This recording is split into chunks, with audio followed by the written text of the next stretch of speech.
गिबिसिनथारावनो आंनि बे भिडिअखौ खोनासंग्रा आरो नायग्रा साफ्रोमनोबो आंनि गोसो गोरबोनि अननाय सिबिनायजों लोगोसे फोरबो जिसुनि मुङावहाय गोजोननायखौ जासिग्रोबाय। आं दिनै बे सानडे मर्निंआव मोनसे आयदा लानानै नोंथांमोनजों सावरायनो थाखाय थामथिम जादों। बे आयदायानो जाबाय खैसोरनिखौ खैसोरनो हो आरो इसोरनिखौ इसोरनो हो। माथाय चैप्टार 22 verse 50निफ्राय 21 सिम नायोब्ला बे जाथायखौ नुनो मोनगोन। सानसेखालि फारिसाइफ्रा हेर'द राजानि मानसिफोरखौ लानानै जिसु ख्रिस्ट'खौ फान्दायनो थाखाय जिसुनियाव फैनानै बे सोंनायखौ सोंदों, गुरु, जोङो राजानो खाजोना होनांगौ ना होनाङा? नों मा फिननाय होयो? बे समाव जिसु ख्रिस्ट'आ थाखा गदसे लानानैहाय बे थाखायाव थानाय सावगारिखौ बिसोरनो दिन्थिनानै सोंदों, बियो सोरनि सावगारि? अब्ला बिसोरो फिननानै होबाय, खैसोर। बै समाव जुदाय हादरना रम रायजोनि सिङाव थानाय रम राजानि सिङाव रम राजा जाबाय खैसोरमोन। बिनिखायनो बे फैसायाव खैसोरनि सावगारि दङ। जिसु ख्रिस्ट'नो फिननाय होदों, बियो खैसोर राजानि सावगारि। अब्ला जिसु ख्रिस्ट'आ बिसोरनो फिननायखौ होफिनबाय, नोंसोरो खैसोरनो होनांगौखौ खैसोरनो हो आरो इसोरनो होनांगौखौ इसोरनो हो। बे पारफेक्ट एन्सारखौ मोननानै बिसोर सोमोनांदों। जिसुनि फिननायखौ सोमोनांदों। बे रावजों जों बुजिनो हायो जे दाथ' जोंहा मा होननानै बुङो, राजा गैले, सरखार। बेनिखायनो बे बाथ्राखौ ओरैबायदि बुङोब्ला जोंनि थाखाय क्लियार जागोन। सोरखारनो होनांगौखौ सोरखारनो हो आरो इसोरनो होनो गोनां दंब्ला इसोरनो हो। आं बे बाथ्राखौ लानानै आरोबाव मोनसे भार्स बुंनो थाखाय हास्थायदों। बेनो जाबाय माथाइनि चैप्टार 17नि verse 27आवबो जिसु ख्रिस्ट'आ बे एखे बाथ्राखौनो बुंनो थाखाय हास्थायदों। मानसिफ्रा खाजोना होयिनि थाखाय जाहाथे जोंनियाव सौथुयि बादि फिथर नोङो लैथोआव ना बोनहैदो। ना बोननानै जाय नाखौ मोनगोन बिनि खुगाखौ बिसिनानै नाय, बेयाव गरसे थाखा मोनगोन। थोनजानाय बायदि फिथरा ना बोनहैदों आरो जेब्ला ना मोनदों अब्ला नाखौ खुगा बिसिनानै नायोब्ला बिनि खुगा सिङाव गरसे फैसा मोनदों। बेनिफ्राय जिसु ख्रिस्ट'आ बुंदों, बे गरसे फैसाजोंनो जोंनि बे मन्दिरनि आरो नोंनि हानि होनो गोनां खाजोनाखौ हैदो, जाहाथे सौथुयि बादि। बे मोननै चैप्टार बा इसोरनि बोसोन फारिनि गेजेरजोंहाय जों बेखौनो मिथिनो मोनो जे जोङो सरखारनो होनांगौफोरखौ जों सरखारनो होनांगौ आरो इसोरनो होनांगौफोरखौ इसोरनो होनांगौ। जिहेथु जों सरखारनि सिङाव थानायखाय, बै समाव राजानि सिङाव थानायखाय राजानि होनो गोनांफोरखौ होनो थाखाय शास्त्रआ बोसोन होदों एबा जिसु ख्रिस्ट'आ बोसोन होदों। दिनैहाय जोंहा राजा गैया, नाथाय सरखार दं। सरखारनो होनो गोनांफोरखौ जों सरखारनो होनांगौ। बाइबेला बेखौनो फोरोंदों। बिनिखायनो जोङो बोसोरे जोंनि जिनाखि हा दङ, बे हाफोरखौहाय जों गावबा गाव हानि परिमानावहाय जोङो सोरखारनो खाजोना होबाय थायो। बे जाबाय सोरखारनो होनो गोनां। बेबादिनो सोरखारनो होनो गोनां गोबां दङ। हा खाजोना बादिनो बेबादिनो माखासे फाननाय बायनाय खालामोब्ला टेक्स लायो। बबेबा बुस्थुखौहाय रेजिस्टार खालामब्ला टेक्स लायो। आरो नोंहा बुरजा बेबादि दंफांफोर दङब्ला बे दंफांखौ फाननायनि सिगां रयेल्टि अर्थात सरखारनो जोङो टेक्स होनांगौ। नैबे होनो गोनांफोरखौ शास्त्रआ, बे जाबाय बाइबेला होनो थाखाय बोसोन होयो। जिसु ख्रिस्ट'आबो बै समावहाय गावनो फिथरखौहाय ना बोननानै नानि खुगाव मोननाय 1 रांखौ लानानै बा थाइसे फैसाखौ लानानै मन्दिरनि आरो पेट्रनि हानि थाखाय खाजोना होनानैहाय राजानो होनांगौ गोनांखौ होफुंदोंमोन। अनजाग्रा खृष्टान बिदा फंबायफोर, बे बाथ्राखौ लानानैनो आङो इसोरनो होनो गोनां बाथ्राखौसो आं नोंथांमोनजों सावरायनो थाखाय थामथिम जादों। इसोरनो होनो गोनांखौ इसोरनो हो, जिसु ख्रिस्ट'आ बुंबाय। अब्ला जों इसोरनो होनो गोनां बाहागो गोबांफोर दङ। हुदा बिजाबाव फरायोब्ला नोंसोरो जेब्ला आंखौ खुलुमनो फैयो अब्ला आखाइ गोजा दाफैथार अर्थात इसोरखौ खुलुमनो फैब्लानो जों दान लानानै फैनांगौ दान होनांगौ आरो जों बेखौ मावबायबो थाबोदों आरो नोंसिनि थाइजेनाय फिथाइफोरखौ हो इसोरनियाव लाबो होननाय दङ जों बेबायदि थाइजेनाय फिथाइफोरखौ होयो आरो मोनजेनाय जिब जुनार जागिजेनाय जिब जुनार बेखौबो जों होयो बेबादिनो मोनजेननाय इनकामफोर जोंनि गामियावहाय गोबां गथ'फ्रा जायफ्रा साख्रि मोनदों साख्रि मोननायफ्रा प्रथम मोनजेननाय सेलारि बेथनखौ इसोरनो होनायखौ आं नुदों आंनि हिन्जावाबो जेब्ला एपइन्टमेन्ट मोननानै प्रथम सेलारि मोनदों बेबादिनो होदों आरो गुबुनफ्राबो होनायखौ आं नुनो मोनदों दा इसोरनो होनो गोनांखौ इसोरनो होनो थाखाय जिसु ख्रिस्टआ जोंखौ फोरोंदों आरो शास्त्रआ बेखौनो फोरोङो दा बे होनो गोनां बिसय मोनसेखौ खेबखांनानै आङो नोंथांमोनजों सावरायनो थाखाय इस्सा जादों बेनो जाबाय मलाखि बिजाबनि चैप्टार 3 नि verse 10 and 11 बे मोननै सारियाव इसोरनि मोननाय बिनाय बाहागोफोर दङ बे बाहागोखौ साबसे बर' खृष्टान बिदा फंबायफ्रा होनो हादों बे बाथ्राखौ आं थुलुंगानो थाखाय हास्थायदों बेनिखायनो बे बाथ्राखौ रोखा जानो थाखाय आङो बाइबेलनिफ्रायनो फरायनानै नोंथांमोननो खोनासंहोनो थाखाय हास्थायदों मलाखि चैप्टार 3 10 and 11 10 खौ फरायनि नोंसोरनि 10 भागनि फानसे फुराखौ आंनि बाख्रियाव लाबोदो बे जाबाय इसोर जिहुआ गोजाम रादायनि जोबथा नाबि मलाखि जाय नाबिया जिसु ख्रिस्ट सारिजानायनि 400 बोसोर सिगां दङमोन बे मलाखि नाबिनि गेजेरजों इसोर जिहुआया जों साफ्रोमबो फोथायारि इसोर सिबियारिनिफ्राय 10 भागनि फानसे फुरा सोरबा बेखौ 10 टाइट होननानै बुङो सोरबा 10 भागनि फानसे फुरा होननानै बुङो सोरबाया दशमांश बुङो किसिम किसिमनि बुंनाय जायो आरो मेथामेटिकेल अर्डाराव बेखौहाय बुङोब्ला 10% जों जेरैखिया मावनानै मोननाय इनकाम जानाय जोंनि बाख्रियाव हाबफैनाय गासै इनकामफोरनिफ्राय जों इसोरनो 10% 10 भागनि फानसे फुराखौ आंनि बाख्रियाव लाबोदो इसोर जिहुआ मलाखि नाबिनि गेजेरजों बेखौ बिदों फानसे फुरा 1 लाख मोनोला नोङो गिर्जायाव 10,000 हैनांगौ 10,000 मोनोला 1,000 खौ इसोरनो होनांगौ 100 थाखा मोनोला 10 थाखाखौ नों फोरबुनो होनांगौ बे जाबाय फोरबुनि बिनाय जिसु ख्रिस्टआ बुंबाय इसोरनो होनांगौखौ इसोरनो हो आरो बिनि उनाव बेबादि बुंबावदों आंनि न'आव जानाय जिनिसफोर थाथों अर्थात जोंनि मण्डलियाव गिर्जायाव इसोरनि धोनना थाथों मानो थाथों जोंहा पास्टर दं जोंहा एभेन्जेलिस्टफोर दं जोंहा रेभारेन्डफोर दं जोंहा लिडार बेबायदि बिबिसिखौ दैदेनगिरिफोर दङ बिसोरनो थांनानै थानायनि बेबस्था मानोना बे एभेन्जेलिस्टफ्रा बे पास्टरफ्रा बे रेभारेन्डफ्रा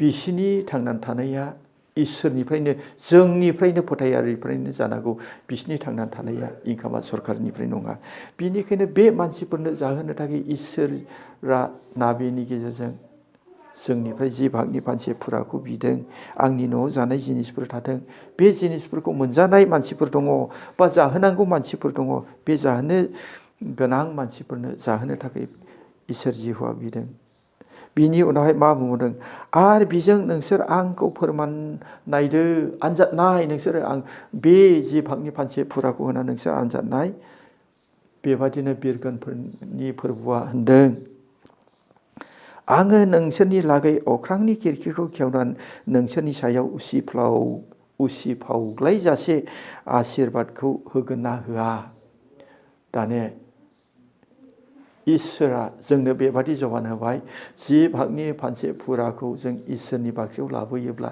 बियो सोरगोनि आशीर्बादनि दुवारखौनो खेवनानै जोंनो लुफावनानै परियालाव आशीर्बादखौ लुफावनानै होनो थाखाय बियो जोंनो जबान होदों नोंसोरो नाय आं नोंसोरनो होयो ना होआ बेखौ आनजाद नाय अनजाग्रा खृष्टान बिदा फंबायफोर आङो आंनि मण्डलाव 1 नं बालाफारा मण्डलि बेप्टिस्ट चार्चनि सिङाव थानाय गोबां नखरफ्रा बेनि गिदिरथार अभिगथा दं गोबां टेस्टिमनि दं इसोरा गमामायैनो माबादि बे टाइटखौ होयोब्ला आशीर्बाद होयो बियो आंनि मण्डलिनि सिङाव थानाय नखरफ्रा बेनि साखि आरो बेनि गोबां आंबो साखि होनो हागौ आङो नोंसोरनि लागै नख्रांनि खिरखिखौ खेवनानै नोंसोरनि सायाव बोहैफावग्लायजासे आशीर्बादखौ लखबनानै होगोन थारमाने बे 10 टाइटखौ होयोब्ला इसोरा गेदेरथार बोर होनो थाखाय जोंनो जबान होदों दानिया 11खौ आं फरायनानै खोथानो थाखाय हास्थायदों आरो नोंसोरनि लागै आद्रि खालामग्रा गुमाफोरखौ सिगिगोन नोंसोरनि लागै आद्रि खालामग्रा गुमाफोरखौ आबाद आद्रि खालामग्रा गुमाफोरखौ होनदों आबादना मा बिलाय जन बाप्तिस्टआ बे संसारनि मानसिखौनो आबाद होननानै बुंदों जिसु ख्रिस्ट'आ जेब्ला गाहाम रादाब फोसावदों अब्ला आबादा मोनफ्रुजोब्बाय अर्थात जिसु ख्रिस्ट'आबो जों मानसिखौनो आबाद होननानैहाय बेबादि गाहाम रादाबाव बुंदों बिदिब्ला जों मानसिया आबादब्ला अब्ला बे गुमाया मा जाथावथाव बे गुमाया जाबाय सैताना जेब्लायबो मानसिखौ संहार खालामो एबा आद्रि खालामनो थाखाय बे सिंह बादि जेब्लायबो जमनानै नेरनानै थायो होननानैहाय बाइबेलाव लिरनाय दङ सैताना जोंनि नखरखौ आद्रि खालामनो जेब्लायबो नोजोर होयो जुदि बे जि भागनि फानसेखौ होयोब्ला 11आव बुंबाय नोंसिनि लागै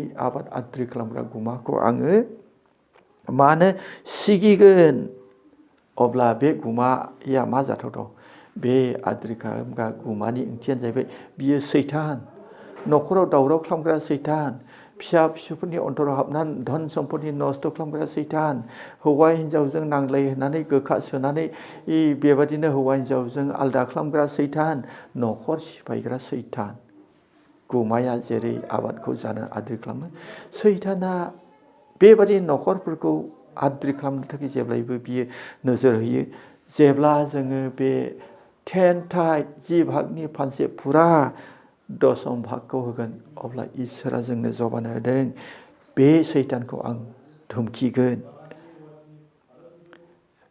आद्रि खालामग्रा गुमाफोरखौ सिगिगोन आरो बियो नोंसोरनि हुनि आबादखौ आद्रि खालामनाय नङा जोङो बे 10 टाइटखौ होयोब्ला इसोरनि भागोसेखौ होयोब्ला इसोरा जोङो जबान होदों जोंनि नखरखौ आद्रि खालामग्रा बे सैतानखौ धुमखिगोन अब्ला सैताना बे नखरखौ आखाइ होनो हानाय नङा बेनि ओंथिया बेनो अनजाग्रा ख्रिस्ट' लोगोफोर गोबां धोनि मानसिफोर दङमोन बे धोनि नखरफ्रा फिसानि थाखायनो जोबलांबाय दुखिया जालांबाय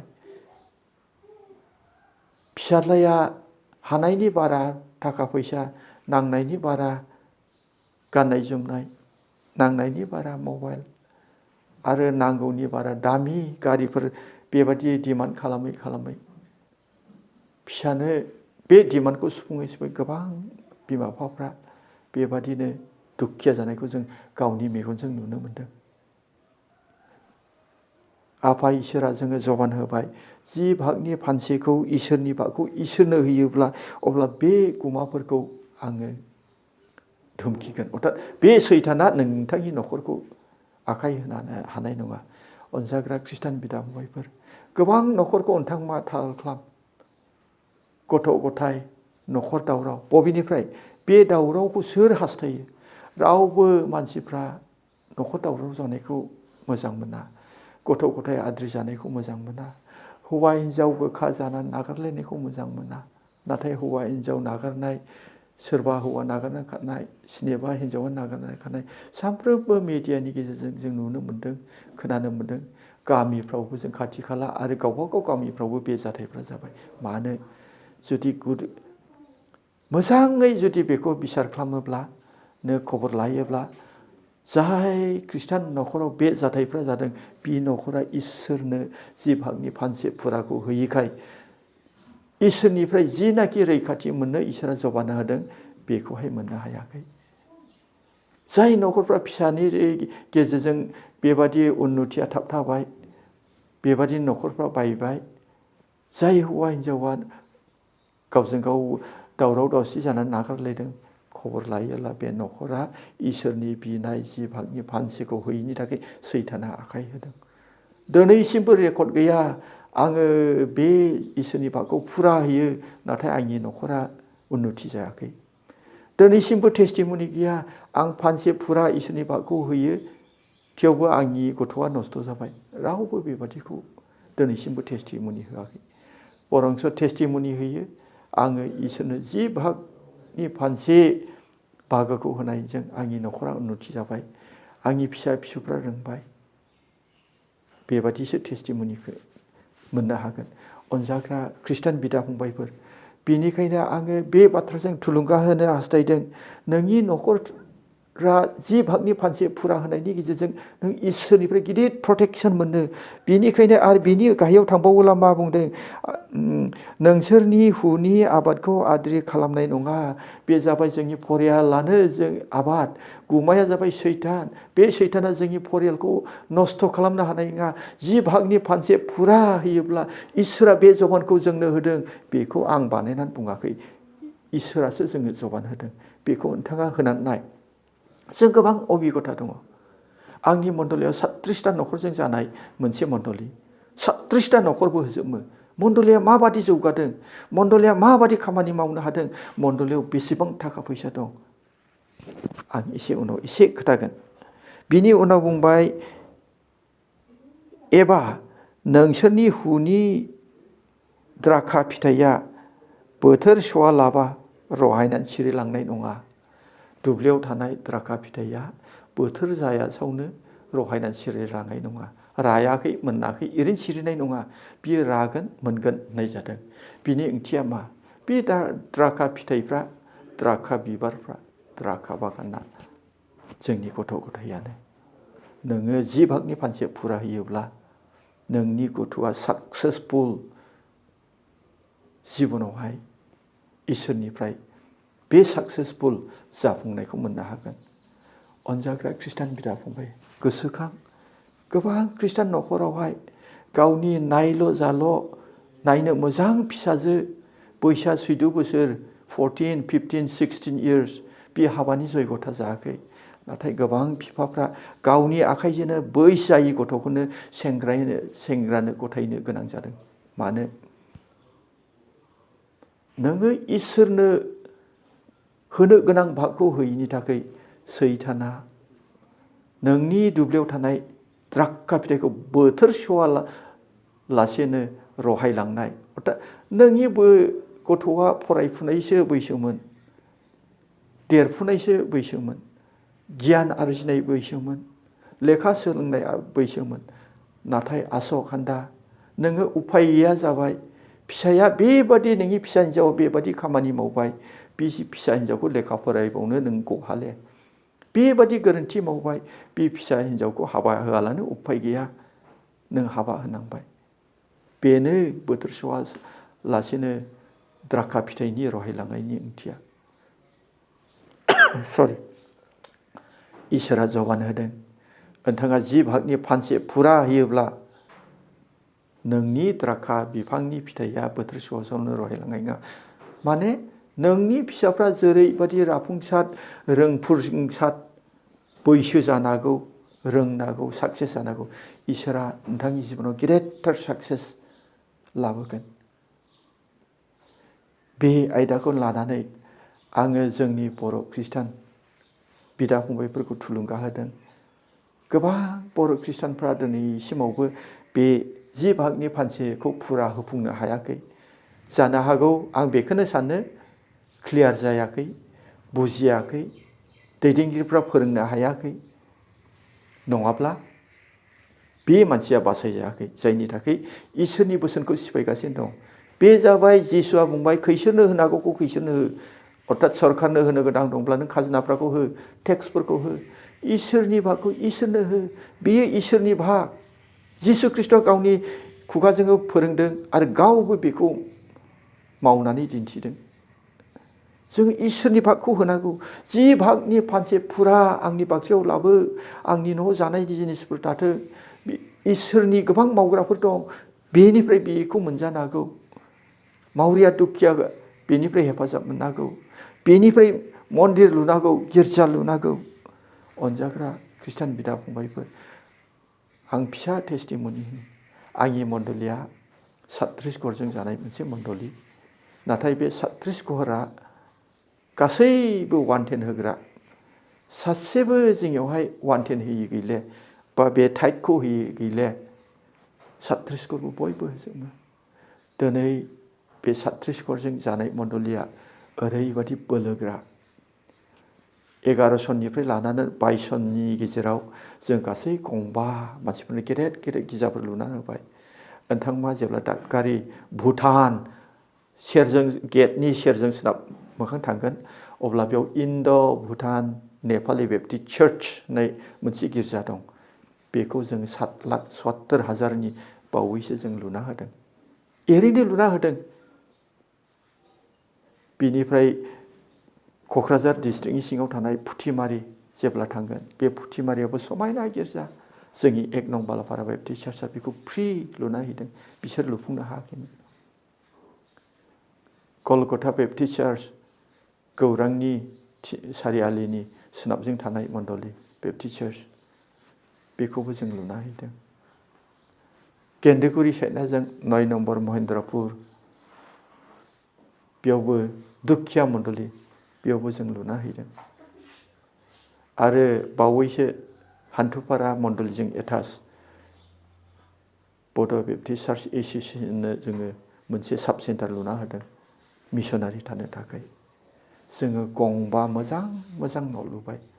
रिसेन्टलि मैया दाखालिसो जोङो थुक्राझार गस्पेल फेल'शिपआव बेथेल प्रेयार टावार मोनसे गोदान बिल्डिं लुनो थाखाय बिथांमोना फाउन्डेसन खालामनो नागिरदों। जों बेवहाय 10,000 इटा, 10,000 इटानि दामा जाहैबाय 1,37,000। जों इटा गारफैबाय। गोबां थाखा दंबावो। बिनि अनगायैबो बिराद गिदिर गिदिर खामानि मावदों जों। जाय खामानिफोरखौ आं बे ससियेल मेडियायावहाय भाइरेल खालामनो थाखाय इस्सा गैया। नोंथाङा थुलुंगानो हास्थायोब्ला, मिथिनो हास्थायोब्ला, आं मबाइल नाम्बार होखायो जोबनायाव। नोंथाङा बे मबाइल नाम्बारखौ लानानै आंजों कन्टेक्ट खालाम। जोङो माबादि मावनो हादों आरो बे मावनायजों जों माबादि इसोरनिफ्राय बोर मोननो हादों। बयनिख्रुइ गोरिबसिन गामि बे 1 नं बालाफारा बेप्टिस्ट चार्चआ 40 बोसोरनि सिगां। नाथाय इसोरा 10 भागनि फानसेखौ होनायनि गेजेरजों जोंखौ जेरैबादि जबान होदों, ओरैबादि बे मण्डलिखौ बोर होबाय। जोंनि बे फिसा मण्डलिया 37 घरजों जानाय मण्डलिया, जोङो दायो 18 जनसो सार्भिस हल्डार दं। कलेजनिफ्राय लानानै मेडिकेल फार्मासि लाइनसिम जोंनियाव डक्टरेट ओंखारबोगासिनो दङ। आरो गोबां गथ'फोर ओंखारबावगोन। आं नोंथांमोननो जबान होदों। इसोरा बे मण्डलिनिफ्राय इन्जिनियार, डक्टर, मोजां मोजां कन्ट्राक्टरफोर उननि फिरिफ्राव दाखांगोन। मानोना जों बिनि जबानखौ मावफुंदों। बेनिखायनो अनजाग्रा ख्रिस्ट' लोगोफोर, खृष्टान बर' बिदा फंबायफोर, आं नोंथांमोनखौ थुलुंगादों। जिनाखि इसोरनो होनो गोनां 10 भागनि 1 भाग, बेखौ नोंथाङा हो। नोंथांनि न'खरा सैताननि आखाइनिफ्राय रैखाथि मोनगोन। इसोरा नोंथांनो लाख'नो हायै बोर होगोन। बेफोरनि जों घरे घरे न'खरै न'खरै बिनि 1 नं बालाफारा मण्डलिया बिनि टेस्टिमनि। बेनिखायनो आं बे रावजों थुलुंगानानै मोनबा पइन्ट्सफोर इसोरनो होयोब्ला बे इसोरनो होनाया माबादि, बेखौ आं फोरमायनो थाखाय जादों। 1 नम्बराव दान होनायजों इसोरनि बोसोनखौ मावफुंनाय जायो। मलाखि नाबिनि गेजेरजोंहाय इसोर जिह'वा बुंबाय, नोंसोर 10 भागनि फानसे फुरा लाबो, 10 टाइट लाबो। जेब्ला नोंनो बेखौ होबाय, अब्ला नों इसोरनि इसाखौ मावफुंनाय जाबाय। 1 नम्बर। 2 नम्बराव जाय दान होनायजों धोरोमियाफोरनि अभाबखौ सुफुंनाय जायो। गोलावथार टेस्टिमनि दं। जों माबादि मालायनि अभाबखौ सुफुंनो हाखो। आं नोंथांमोन बुंबाय 6थासो मोजां मोजां न' लुना होबाय, गिर्जा न' लुना होबाय जों। बिथांमोना लुनो हायाखैमोन अभाबनि थाखाय। नाथाय जों एरैनो लुनानै होबाय। धार्मिकफोरनि अभाब सुफुंनाय। बेबादिनो पास्टर रेभारेन्डफोरखौहाय स्पन्सर खालामनानै बिसिनि अभाबखौ सुफुंनाय नोङो जि भागनि फानसे फोरबोनि बिनायखौ होयोब्ला अब्ला नोङो धार्मिकफोरनि अभाबखौ सुफुंबाय 3 नम्बराव दान होनायजों सोरगोनि आशीर्बादनि दुवारा गियावो सोरगोनि आशीर्बादनि नालायानो नोंहा गियावो जों फरायनानै खोनाबाय नोंसोरो जि भागनि फानसेफोरा आंनि बाक्सायाव लाबो आंनि न'आव जानाय जिनिसफोर थाथों बेजों नोंसोर आंखौ आनजाद नाय आं सोरगोनि दुवारखौ खेवनानै नोंसोरनियाव उसिफावग्लायजासे बोरखौ होगोन ना होआ अनजाग्रा ख्रिस्ट' लोगोफोर आरो 4 नम्बराव आं बेखौनो बुंनो होदों हास्थायदों दान होनायजों न'खरा रैखाथि मोनो आबाद नस्थ' खालामग्रा गुमा आरो दुब्लियाव रहायलांनाय द्राखा फिथाइनि सोमोन्दै आं नोंथांमोननो रायथिबाय बे जाबाय न'खरानो जेब्ला नोङो फुरा बे बोसोनखौ फालियो बे बाहागोखौ इसोरनो होयो अब्ला इसोरा नोंनि न'खरखौहाय रैखाथि खालामो नोंनि गथ' गथायफोरा राफुंसार बैसो जागोन नोंनि गथ' गथायफ्रा नोंनि न'खरखौ समायहोगोन नोंनि गथ' गथायफ्रा नोंनो मान गोनां जागोन नोंनि गथ' गथायफ्रा बयजोंबो बाख्नाय जानाय जागोन नोंनि गथ' गथायफोरनि जिबनाव साक्सेसखौ नुगोन साक्सेस होननाय रावा गेदेर साख्रि मोनगोन बेल' नङा इसोरनि बोरा साख्रिल' नङा नोंनि थांनानै थानायाव ओरैबायदि मोनसे थांनानै थानायनि बेबस्था नों कल्पना खालामनो हायो इसोरा नोंनि गथ' गथायफोरनि जिबनाव लाबोगोन बेनिखायनो अनजाग्रा ख्रिस्ट' लोगोफोर स्पेसियेलि बर' खृष्टानफोर गोबां मानसिफ्रानो बे बिषयाव रोखा नङा गोबां बर' खृष्टानफ्रा बे इसोरनि बिनायखौ होनो हायाखै बिनिखायनो गोबां न'खरफ्रा आद्रि जादों इसोरनो होनो गोनांखौ होयैनि थाखाय इसोरनिफ्राय प्रटेक्सन मोनाखै गथ' गथायफ्रा इसोरा जबान होबाय जोंनि न'खरखौ बोर होनो इसोरा जबान होबाय नोंनि गथ' गथायखौ रैखाथि खालामो इसोरा जबान होबाय जोंनि फरियालखौ नस्थ' खालामग्रा गुमा एबा सैतानखौ प्रटेक्सन खालामो बेनिखायनो फै अनजाग्रा बर' खृष्टान बिदा फंबायफोर बे रावजों आं थुलुंगा होदों नोंथांनि जि भागनि फानसे इसोरनि बाख्रियाव एबा गिर्जायाव लाबोनायनि गेजेरजों गेदेरथार इसोरनि हाबाया मावजाथों गेदेर खामानिया मावजाथों अनजाग्रा ख्रिस्ट' लोगोफोर आं बेखौनो बुंनानै दोननो हास्थायबाय खनले खावलायनाय जादों नों जेब्ला इसोरनि बे बाहागोखौ लाबोगोन आं नोंथांनो एसे आइडिया होबावनो थाखाय हास्थायदों नों दिनै होनानै गाबोन होनानै बे बोसोराव होनानै फैगोन बोसोराव दे नोङो गिदिरथार इसोरनि आशीर्बादखौ मोनदांलायगोन बेखौ नों भुल दाखालाम फांसे नारेंखलखौ गायोब्ला बे नारेंखला बेरनांगौ बेरनानै बियो एसे जौनानै बियो गान्थिफोर नागारनानै मोनसे मेचिउरिटि जेब्ला 8-9 बोसोर जागोन अब्लासो नों नारेंखलखौ फिथाइ मोनजागोन एक्जेक्टलि बेबादिनो नोङो जेब्ला बे बोसोनखौ फालिनानै नोङो इसोरनि बिनाय बाहागोखौ नों इसोरनि बाख्रियाव लाबोगोन नोङो बेबादि मावबाय थायोब्ला नोंनि जिबनाव नोङो मोनदांजासे नुजासे आरो नोंनि जिबनाव गेदेर टेस्टिमनि लाबोगोन इसोरा दे गमामायै होयो गोबां बेनि सायावहाय आंनि मण्डलियारि न'खरफोरनि टेस्टिमनि दं नाथाय आं बे इउटुबनि गेजेरजोंहाय गोलाव बुंनो हास्थायाखिसै बेखौनो आं जोबनायाव खावलायबाय अनजाग्रा खृष्टान बिदा फंबायफोर नोङो सरकारनो होनो गोनांखौ सरकारनो हो इसोरनो होनो गोनांखौ इसोरनो हो सरकारनो होनो गोनांखौ जों सरकारनो होयो नाथाय इसोरनो होनो गोनांखौ नोंथाङा मानो इसोरनो होआखै हो नोंथाङा इसोरा नोंथांनि सायाव गेदेरथार बोर लाबोगोन नोंथांनि बे मावनायजों आं खेबसे रिपिट खालामनानै फोजोबनो थाखाय हास्थायदों दान होनायजों इसोरनि बोसोनखौ मावफुंनाय जायो दान होनायजों धोरोमियाफोरनि अभाबखौ सुफुंनाय जायो दान होनायजों सोरगोनि आशीर्बादनि खिरखिया गेवो दान होनायजों न'खरा रैखाथि मोनो दान होनायजों इसोरखौ खुसि खालामनो हायो खोनासंग्रा साफ्रोमखौबो इसोरा गेदेर बोर होथोंसै आरो खोनासंग्रा साफ्रोमबो दिनैनिफ्राय लानानै जिबनाव नोंथाङा होनो हायाखैब्ला अब्ला दिनैनिफ्राय स्टार्ट खालामनो थाखाय फोरबु जिसुनि मुङाव आं नोंथांखौ खावलायबाय फोरबोआ नोंथांखौ गेदेरथार बोर होथोंसै आमेन।